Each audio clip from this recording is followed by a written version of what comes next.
રાજ્ય પોલીસ વડા દ્વારા ગેરકાયદેસર પ્રવૃત્તિ સાથે સંકળાયેલા તત્વો સામે કડક એક્શન લેવાની અને 100 કલાકમાં આવા બદમાશોની યાદી તૈયાર કરી તેમના વિરુદ્ધ કાર્યવાહી કરવાના કરેલા આદેશને પગલે મોરબી જિલ્લામાં પણ અલગ અલગ જગ્યાએ એક્શન લેવામાં આવી રહ્યા છે। ત્યારે ટંકારા તાલુકાના જોધપુર ઝાલા ગામમાં અગાઉ બુટલેગર દ્વારા પોલીસ પર હુમલો કરવાની ઘટના બની હતી। આ ઘટનાના આરોપી કુલદીપસિંહ પ્રવીણસિંહ ઝાલા અને તેના ભાઈ જયપાલસિંહ પ્રવીણસિંહ ઝાલાના ઘરે પોલીસ તપાસ અર્થે પહોંચી હતી। આ દરમિયાન આરોપીના ઘરે ગેરકાયદેસર વીજ કનેક્શન લેવામાં આવ્યા હોવાનું ટંકારા પોલીસના ધ્યાને આવતા તેઓએ આ અંગે પીજીવીસીએલની ટીમને જાણ કરતા પડદરી પીજીવીસીએલની ટીમ સ્થળ પર પહોંચી હતી અને તેઓએ ગેરકાયદેસર કનેક્શન દૂર કર્યું હતું।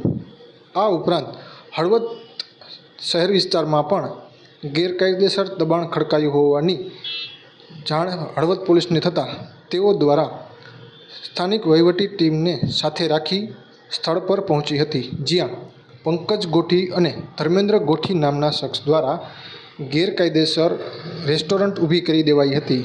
જે રેસ્ટોરન્ટનું પીજીવીસીએલની ટીમ દ્વારા વીજ જોડાણ દૂર કરવામાં આવ્યું હતું, તેમજ નગરપાલિકા અને પ્રાંત અધિકારી દ્વારા આ રેસ્ટોરન્ટને દૂર કરવાની કાર્યવાહી હાથ ધરવામાં આવી છે।